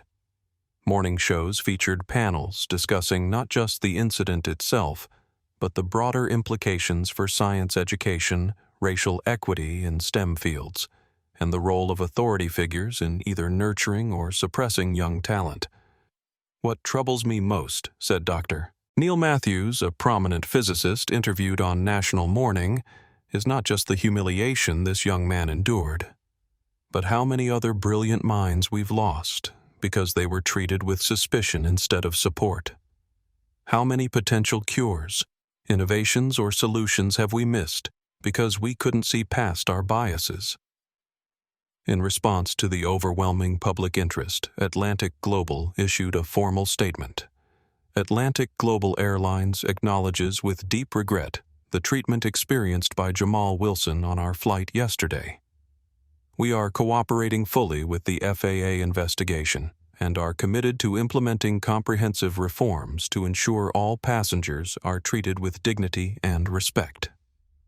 We have reached out to the Wilson family to offer our sincere apologies and are taking immediate steps to address the structural issues that allowed this incident to occur. The statement, while professional, did little to stem the tide of public outrage. Comments sections and social media posts overflowed with personal stories of discrimination in travel, creating a growing sense that Jamal's experience, while extreme, was far from unique. Scientific and educational communities rallied particularly strongly around Jamal. The American Association for the Advancement of Science issued a statement condemning the criminalization of scientific curiosity in young people of color. The National Science Teachers Association announced a new initiative to support young inventors from underrepresented groups. Even competing airlines recognized the gravity of the situation. Delta's CEO made a public statement affirming their commitment to objective security assessments, while Southwest launched a Young Innovators Welcome campaign within hours of the story breaking. Laura Bennett, whose career had focused on exposing structural inequities, found herself at the center of a story bigger than she had anticipated. Her phone rang constantly with requests for interviews and follow-up information. "This resonates because it's so visual, so clear-cut," she explained to a colleague. "People can see themselves or their children in Jamal. They can imagine the humiliation, the frustration of creating something meaningful only to have it treated as suspicious." Meanwhile, Mateo Gonzalez had become an unexpected voice in the conversation. His perspective as both a retired physics teacher and an eyewitness to the incident made him a valuable commentator. In interviews, he emphasized not just the injustice, but the scientific merit of Jamal's project. "What I saw wasn't just discrimination," he told reporters. "It was scientific ignorance intersecting with bias. Anyone with basic knowledge of meteorological equipment would have recognized this device for what it was, an innovative approach to democratizing weather data." His endorsement of Jamal's project helped shift the narrative from solely focusing on the injustice to also celebrating the innovation that had been nearly suppressed. As public support for Jamal grew, a different kind of response emerged among some Atlantic Global employees. Anonymous sources within the company began speaking to journalists about a culture that prioritized efficiency over equity, where raising concerns about discriminatory practices was seen as creating unnecessary trouble. "There's an unspoken understanding," said one flight attendant who requested anonymity, "that certain passengers get more scrutiny than others.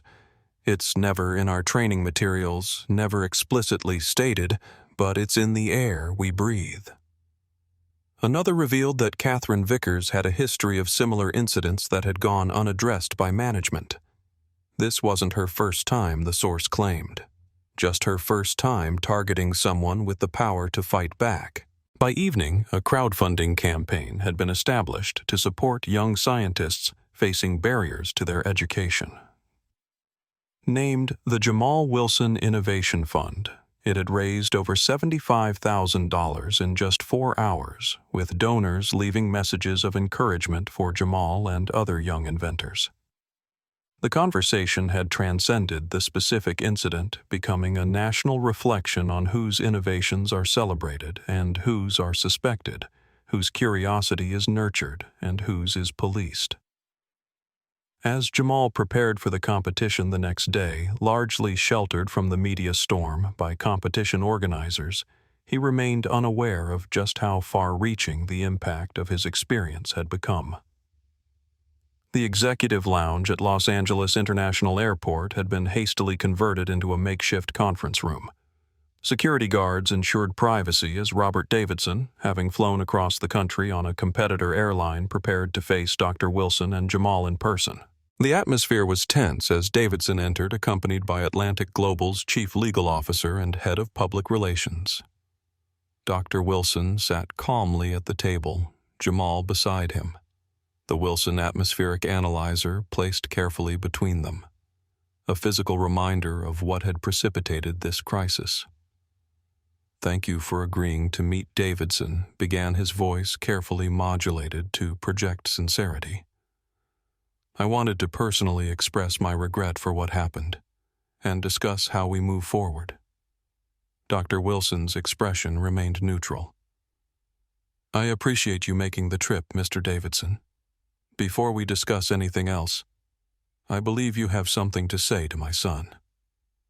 Davidson turned to Jamal, the rehearsed apology suddenly feeling inadequate in the face of the teenager's steady gaze. "Jamal," he said, abandoning his prepared statement for something more genuine. "What happened to you on our aircraft was wrong. Not just procedurally wrong, but fundamentally wrong. You created something innovative and important, and instead of being recognized for your brilliance, you were treated with suspicion and disrespect. For that, I am truly sorry." Jamal nodded, accepting the apology with a maturity beyond his years. "Thank you, sir. I appreciate that. Your device." Davidson continued gesturing to the atmospheric analyzer. "It's remarkable. I've been reading about it. The potential applications for communities without access to expensive weather monitoring systems. It's exactly the kind of innovation we should be celebrating." "That's what I've been trying to explain." Jamal said, his voice gaining confidence. "It's not just a science project. It's a solution for places that can't afford traditional meteorological equipment." Dr. Wilson watched this exchange with quiet pride before steering the conversation back to business. "Mr. Davidson, while your personal apology is appreciated, we're here to discuss substantial changes to Atlantic Global's practices." Davidson nodded gravely. "I understand. The FAA has outlined the requirements for lifting the grounding order, and we're prepared to comply fully."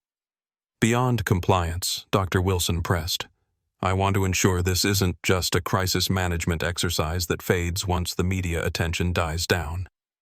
At this point, the door opened, and Sofia Rivera entered. Davidson's expression registered surprise. He clearly hadn't expected her presence at this meeting. "Ms. Rivera will be joining us," Dr. Wilson explained. "As someone who has documented discriminatory incidents within your airline for years, her insights are invaluable to this discussion." Davidson shifted uncomfortably but nodded. "Of course." Sophia sat down, opening a folder of documents. "Mr. Davidson, I've worked for Atlantic Global for 11 years. In that time, I've filed 27 reports of concerning incidents involving discriminatory treatment of passengers and staff. Until yesterday, not one received meaningful attention from upper management." She slid several papers across the table. Internal memos, passenger complaints, and her own detailed documentation. "This isn't about a single flight attendant or captain making a bad call," she continued. "This is about a culture that normalizes treating certain passengers differently based on how they look rather than objective risk factors." Davidson reviewed the documents, his expression growing increasingly troubled.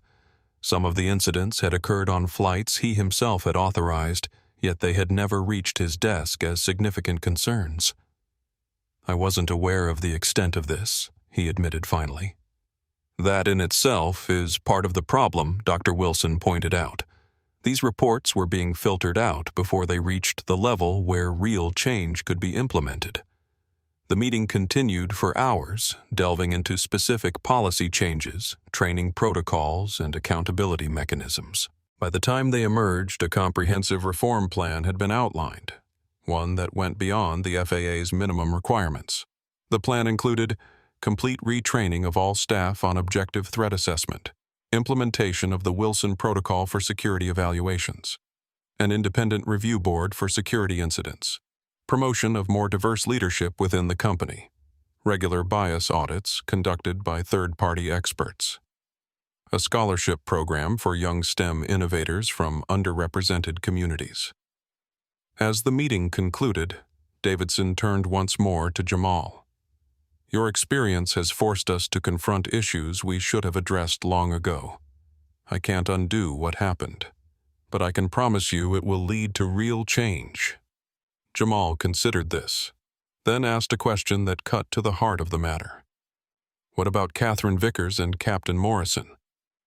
What happens to them?" Davidson glanced at his legal counsel before answering. "They've been suspended pending a full investigation. Their future with the company will depend on their willingness to acknowledge their actions and commit to change."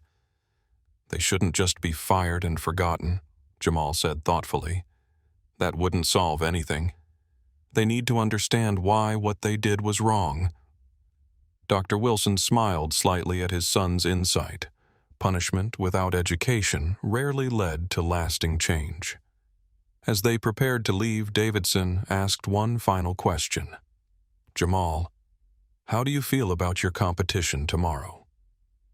For the first time since the ordeal began, Jamal smiled broadly. "Honestly, after everything that's happened, presenting my project to the judges doesn't seem scary at all." The Los Angeles Convention Center buzzed with activity as hundreds of young scientists from across the country set up their projects for the National Youth Science Competition. Colorful displays lined the massive exhibition hall, each representing months of research, experimentation, and innovation.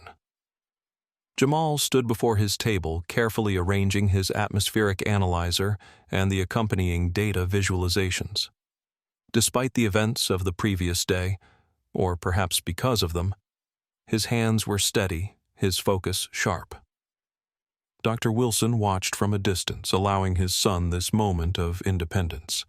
After yesterday's ordeal, he'd offered to stay home, but Jamal had insisted he come. "You helped build this, Dad," he'd said. "You should be here to see it judged." As Jamal made final adjustments to his display, Dr. Elaine Foster, the competition's director, approached with a warm smile. A respected meteorologist with silver hair and kind eyes, she had followed the news of Jamal's experience with growing concern. "Jamal Wilson," she said, extending her hand. "It's an honor to have you here. Your journey to this competition has been more challenging than most." "Thank you, Dr. Foster," Jamal replied, shaking her hand firmly. "I'm just glad I made it." "As are we," she assured him. "Your project has generated quite a bit of interest. The judges are particularly looking forward to seeing your presentation." As she moved on to greet other competitors, Jamal noticed the subtle glances and whispers from those around him. Word had spread. He was no longer just another competitor. He was the boy from the news, the one whose invention had been mistaken for a threat, the one whose father had grounded an airline in response. The attention might have overwhelmed him just days ago, but now Jamal drew strength from it. His father had shown him that standing up for what was right, even when it was difficult, was its own kind of courage. Now it was his turn to show what he could do. The judging began at precisely 9:00 a.m. Distinguished scientists moved methodically through the hall, evaluating projects based on innovation methodology, presentation, and potential impact. When they reached Jamal's table, a small crowd had already gathered nearby, curious about both the young scientist and his now famous device. Dr. Samuel Taylor, a renowned atmospheric scientist with the National Weather Service, led the judging panel for Jamal's category. At 65, with a shock of white hair and penetrating blue eyes, he had a reputation for tough but fair evaluations. "Mr. Wilson," he began formally, "please explain your project." Jamal took a deep breath, then launched into his presentation with newfound confidence. "The Wilson Atmospheric Analyzer addresses a critical gap in meteorological monitoring," he explained, gesturing to his device. "Professional weather stations can cost tens of thousands of dollars, putting them out of reach for many communities, particularly those in developing regions or economically disadvantaged areas." He continued detailing the technical specifications, the innovative calibration methods that allowed inexpensive sensors to provide reliable data, and the custom software he'd written to analyze the readings. "What makes this truly different," Jamal explained, "is its accessibility. The entire system costs under $200 to build, uses open-source software, and can be assembled with basic technical skills. This democratizes weather data, giving vulnerable communities the tools to monitor their own environments." The judges asked pointed questions about calibration accuracy, power consumption, and data validation. Jamal answered each one with precision, occasionally referencing the extensive testing data he'd collected over 6 months of development. When the technical questions concluded, Dr. Taylor looked at Jamal for a long moment, then spoke in a voice loud enough for the gathered crowd to hear. Mr. Wilson, I feel I must address something before continuing, he said gravely. What happened to you yesterday was an embarrassment to aviation and to science. Those who mistook your innovation for a threat demonstrated not only bias, but a fundamental lack of scientific literacy. Murmurs rippled through the onlookers as Dr. Taylor continued. However, your project is not here to be judged on news headlines. It's here to be judged on its merits, and my colleagues and I, he gestured to the other judges, are very interested in your data logging protocol, specifically your method for insulating the Raspberry Pi against rapid temperature changes at altitude. It was as if a switch had been flipped. The validation from this respected scientist, a giant in the field, was a surge of pure adrenaline. Jamal's fear vanished, replaced by the passion he felt for his work. For 20 minutes, he didn't just present, he taught. He explained how he'd written a custom script to self-correct sensor drift, how he'd used a small, repurposed thermal pack to maintain the battery's integrity in varying conditions, and how the entire system was designed to be rebuilt by anyone with basic technical skills. The goal, Jamal said, his voice ringing with hard-earned confidence, isn't just to collect data. It's to make this technology accessible. A school in a rural area, a village in a developing country, they could build this.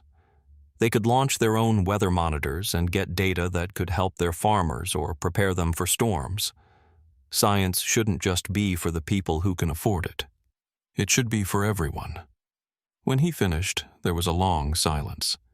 Jamal worried he'd gone too far, been too passionate. Then Dr. Taylor began to clap slowly, deliberately. The other judges joined in, and within seconds the entire section of the exhibition hall was applauding. Jamal looked at his father, who stood at the back of the crowd with tears in his eyes, pride evident in every line of his face. The rest of the day passed in a blur of additional judging conversations with other competitors and interviews with science publications that had caught wind of both his project and his story. By the time the judging concluded, Jamal was exhausted but exhilarated. That evening at the awards ceremony, tension filled the grand ballroom as hundreds of young scientists and their families awaited the results. When Dr. Foster took the stage to announce the winners, Jamal sat straight in his chair, his father's hand resting supportively on his shoulder. The grand prize for innovation with social impact. Dr. Foster announced, goes to Jamal Wilson for the Wilson Atmospheric Analyzer. The ballroom erupted in applause as Jamal made his way to the stage, stunned and elated. Dr. Foster presented him with a large trophy and announced that the prize included a $50,000 college scholarship and a prestigious summer internship with NASA's Jet Propulsion Laboratory. As Jamal accepted the trophy, he caught sight of his father in the audience applauding with tears streaming unashamedly down his face. In that moment, all the humiliation and fear of the previous day seemed distant, overshadowed by the pure joy of recognition, not just of his project, but of his potential. The golden trophy caught the light as Jamal held it carefully still, hardly believing it was real. Around him, the grand ballroom of the Los Angeles Convention Center buzzed with conversation and congratulations, but he felt strangely calm at the center of the storm. Dr. Samuel Taylor approached, extending his hand. "Remarkable work, young man. Truly remarkable." "Thank you, sir," Jamal replied, shaking the renowned scientist's hand firmly. "I'd like to discuss potential applications for your device in our climate monitoring network." Dr. Taylor continued, "Your approach to low-cost, high-accuracy sensing could revolutionize how we collect data in underserved regions." Before Jamal could respond, another figure joined them. Dr. Miranda Patel from NASA's Jet Propulsion Laboratory. "Mr. Wilson," she said warmly, "I'm looking forward to having you join us this summer. Your internship can start as early as June if that works for your schedule." Jamal nodded enthusiastically. "That would be amazing. Thank you." As the NASA scientist moved on to speak with other winners, Jamal found himself surrounded by fellow competitors, all eager to discuss his project and inevitably the events that had preceded the competition. "Is it true your dad grounded an entire airline?" asked one wide-eyed boy. "Did they really think your weather device was dangerous?" questioned another. Jamal answered their questions patiently, neither downplaying the discrimination he'd faced, nor allowing it to overshadow his scientific achievement. His father had taught him to address injustice directly, but to never let it define him. Speaking of his father, Jamal scanned the room, finally spotting Dr. Wilson in deep conversation with Dr. Foster and several other competition officials. The pride on his father's face was unmistakable even from across the crowded ballroom. As the evening progressed, Jamal found a moment of relative quiet near the refreshment table. A reporter from Scientific American approached, recorder in hand. "Jamal, your story has captivated the scientific community," she began. "What would you like people to take away from your experience?" Jamal considered the question carefully. "I want people to see that innovation can come from anywhere, from anyone. And I want them to understand that when we let fear and prejudice guide our judgments, we risk losing valuable contributions to science." "And what about your device? Where do you see it going from here?" A smile spread across Jamal's face. "Everywhere. That's the whole point. I'm already working on refining the design to make it even easier to build.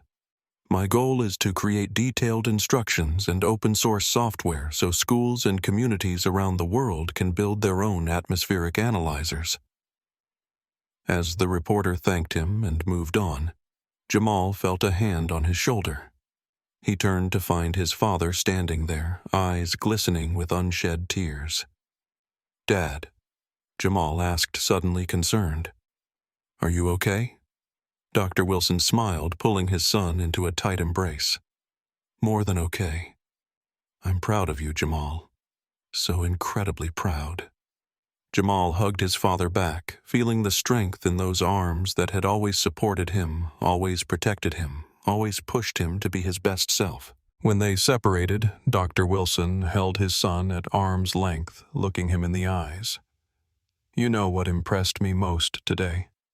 Not the trophy, not the scholarship, though those are wonderful achievements. What impressed me most was how you carried yourself. You didn't let yesterday's injustice dim your light. You shone even brighter because of it." "I learned from the best," Jamal replied simply.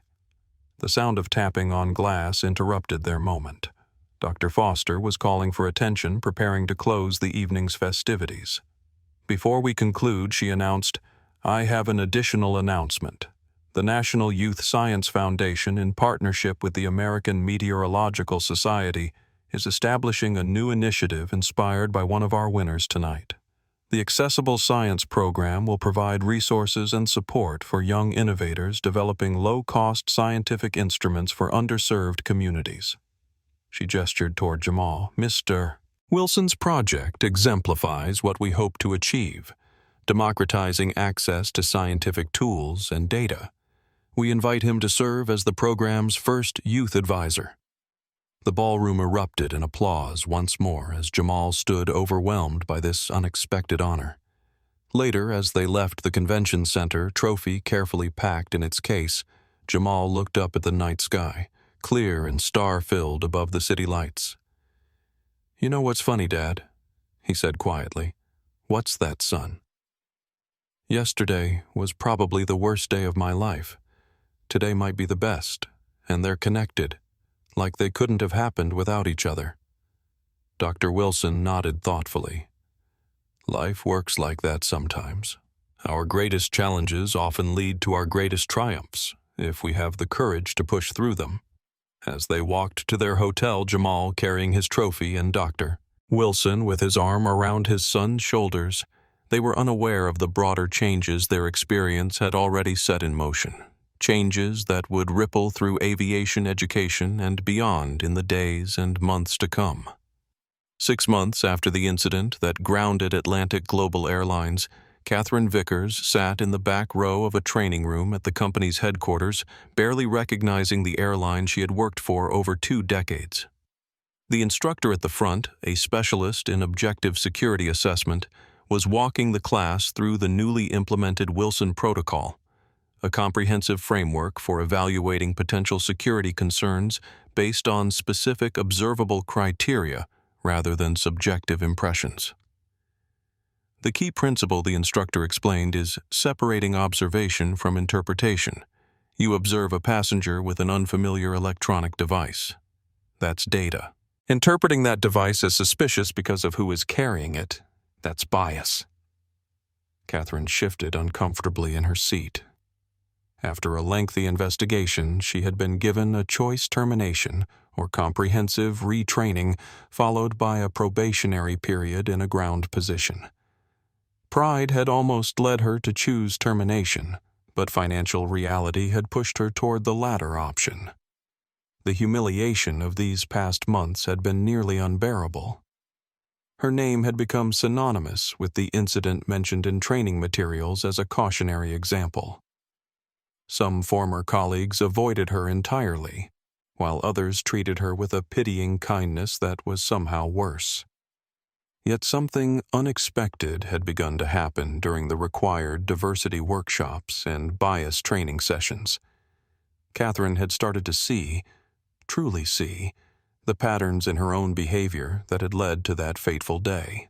The assumptions she made, the differential treatment she provided without even realizing it.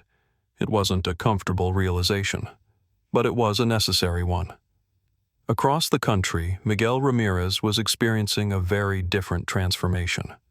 His decision to document discriminatory incidents and ultimately share that information had initially branded him a whistleblower, respected by some, resented by others. Now, however, he found himself in a new role, training supervisor for equitable passenger experience, created as part of Atlantic Global's comprehensive reforms.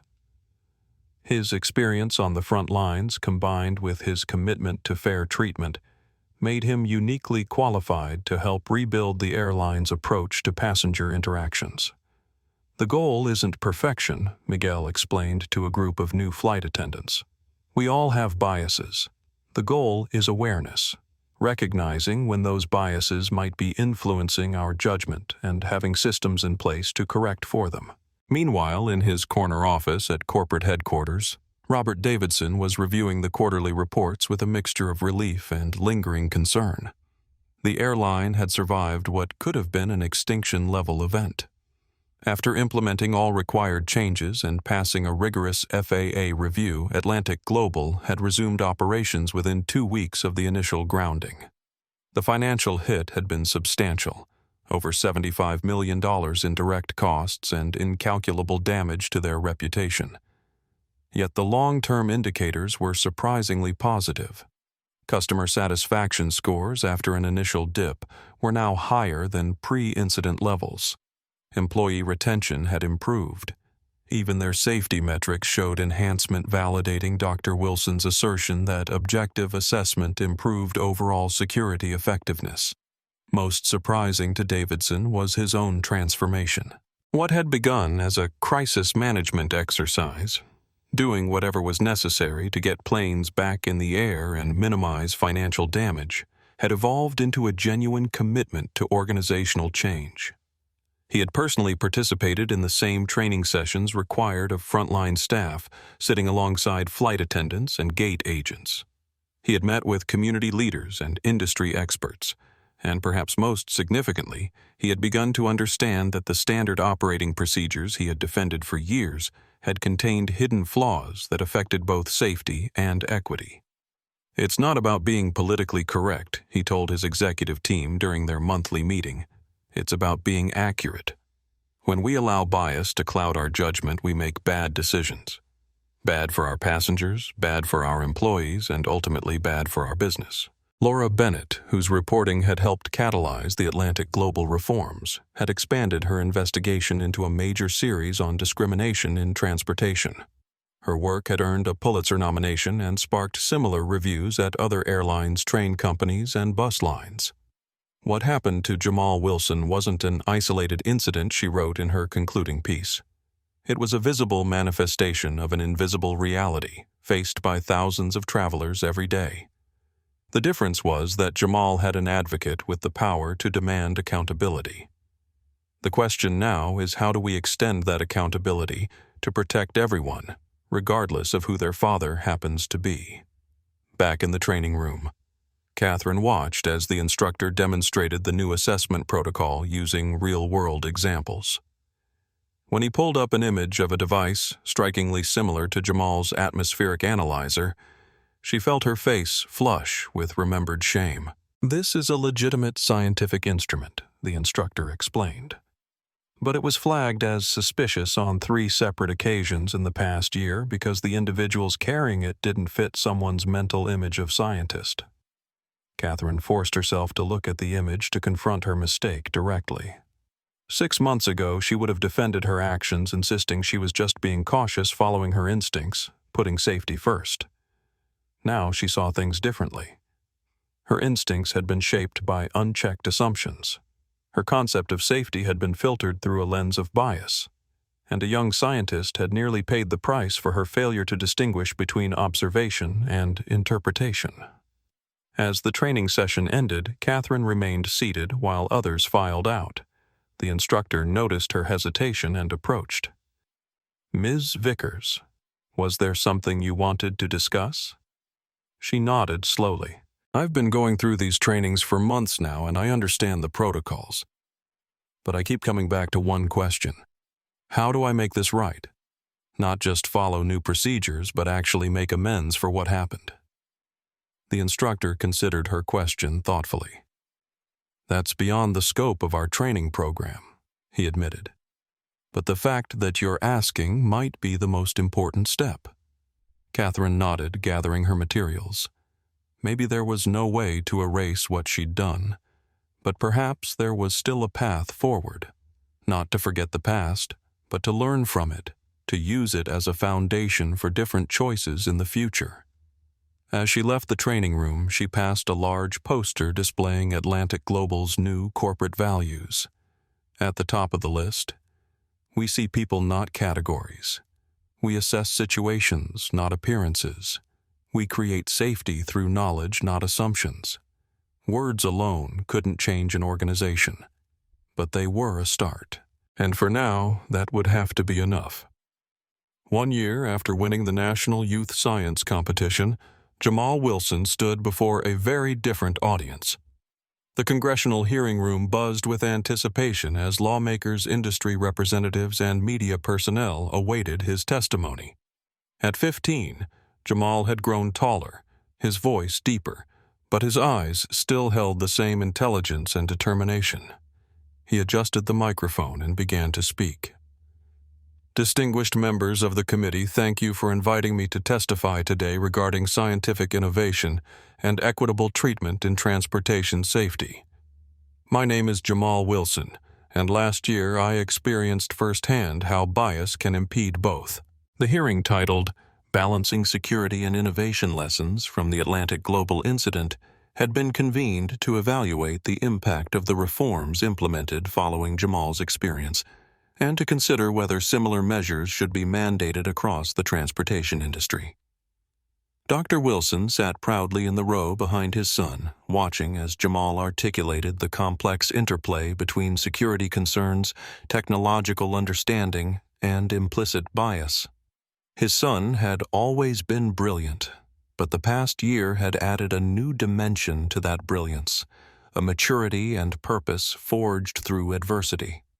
The Wilson atmospheric analyzer, which was mistaken for a threat, Jamal continued gesturing to the device now displayed on a table beside him, has since been developed into a commercial product available to schools and communities worldwide for just $75 per unit. Over 3,000 units are currently in use across 27 countries, providing critical meteorological data to communities that previously lacked access.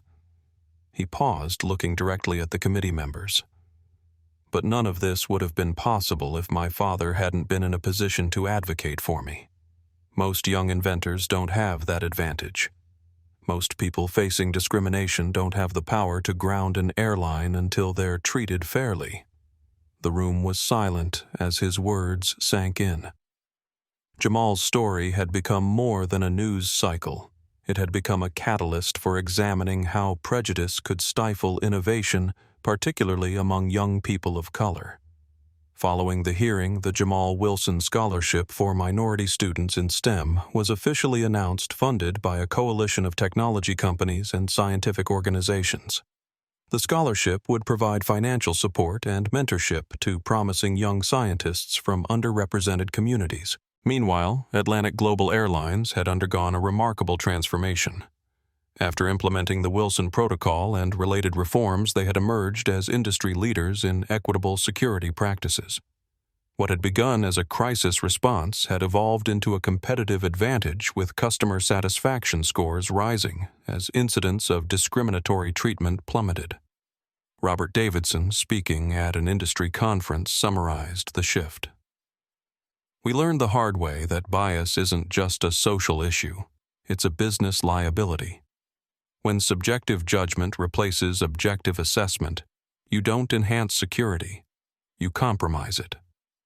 The Atlantic Global case study was now taught in business schools nationwide as an example of how a corporate culture could be fundamentally reshaped in response to crisis. The airline's comprehensive approach, retraining staff at all levels, revising assessment protocols, implementing accountability mechanisms, and creating pathways for reporting concerns, had become a model for organizations far beyond the aviation industry.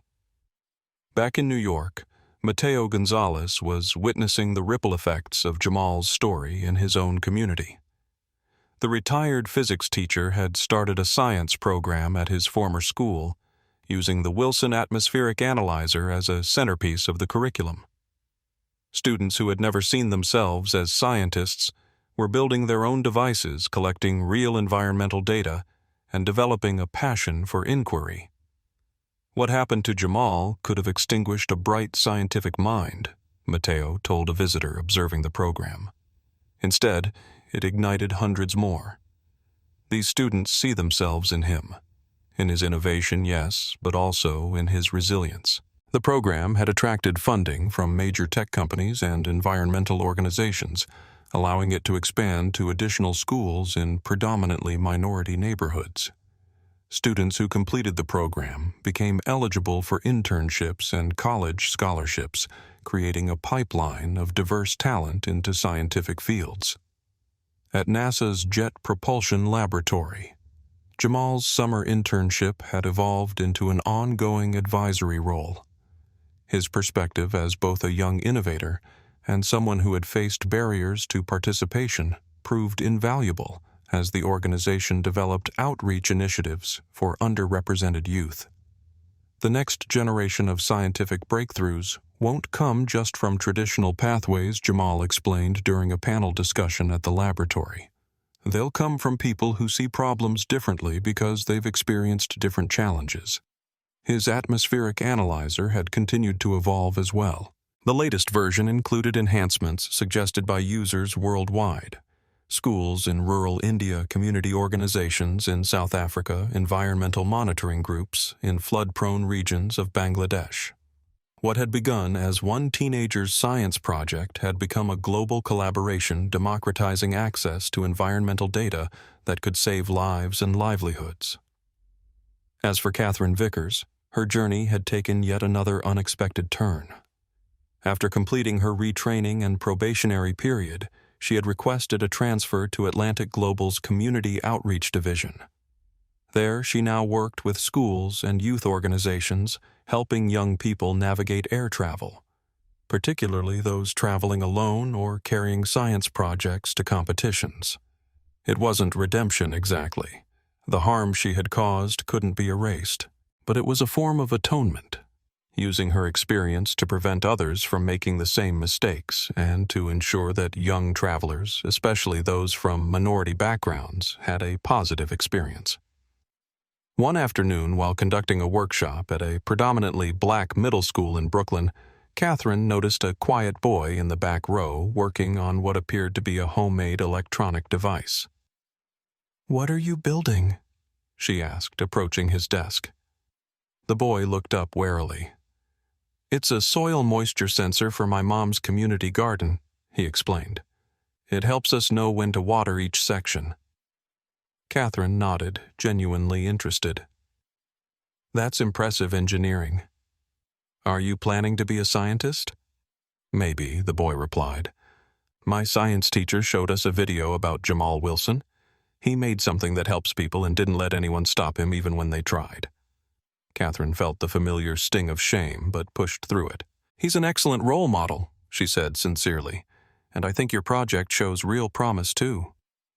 The boy smiled tentatively, and Katherine realized that this, encouraging the next generation of innovators rather than suspecting them, was perhaps the most meaningful work she had ever done. Across the country and beyond the story of a 14-year-old scientist, his atmospheric analyzer and the airline that tried to treat him as a threat continued to inspire change, in aviation, in education, and in the countless individual interactions where bias could either be challenged or reinforced. It wasn't a perfect transformation. Discrimination hadn't been eliminated, but a conversation had been started.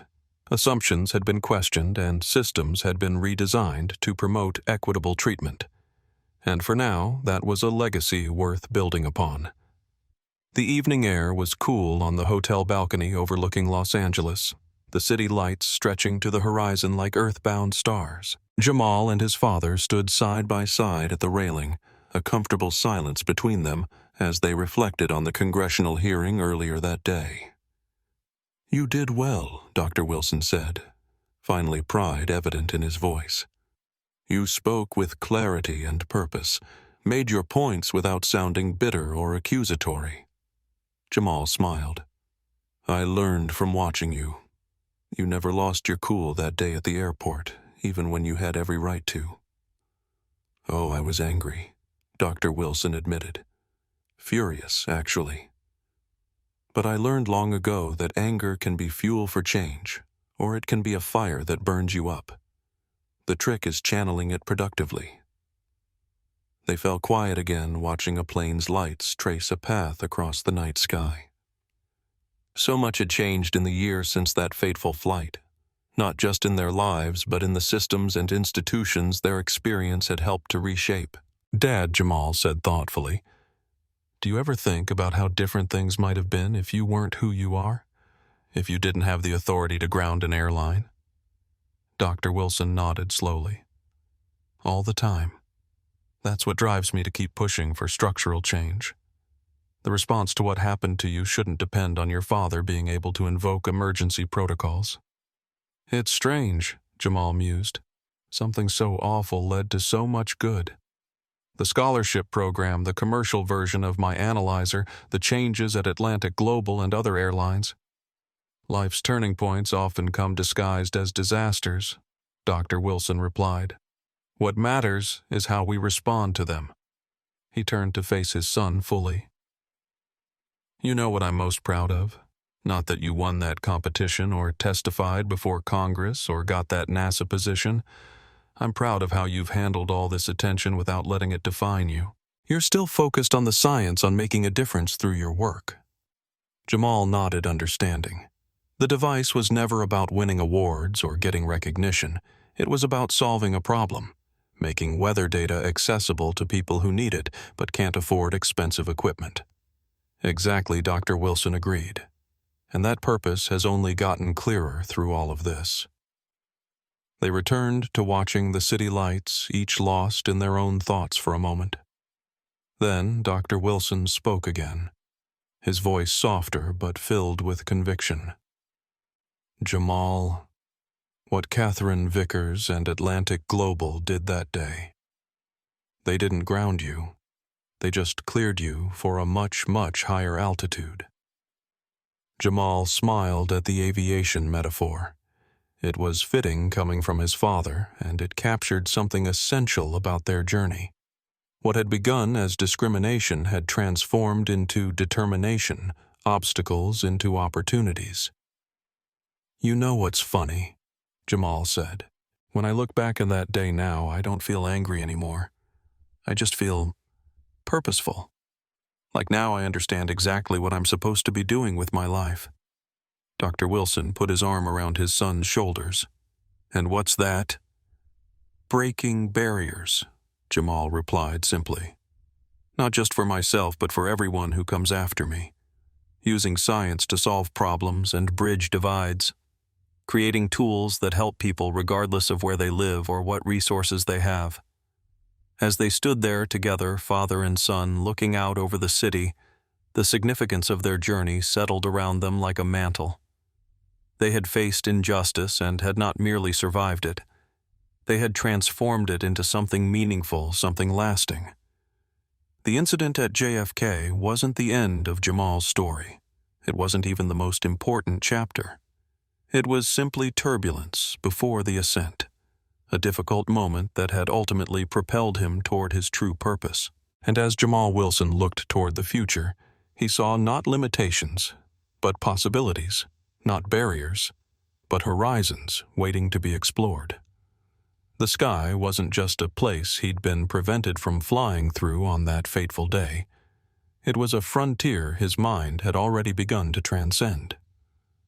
This story reminds us all that when bias and ignorance attempt to clip the wings of innovation, the outcome isn't always what those in power expect. Sometimes the very people they try to ground end up soaring higher than anyone imagined possible. If you found Jamal's story inspiring, please hit the like button and subscribe to our channel for more powerful stories of resilience, justice, and triumph against the odds. Share this video with someone who needs a reminder that sometimes our greatest setbacks lead to our most extraordinary breakthroughs. Remember, your support helps us continue sharing these important stories that need to be told.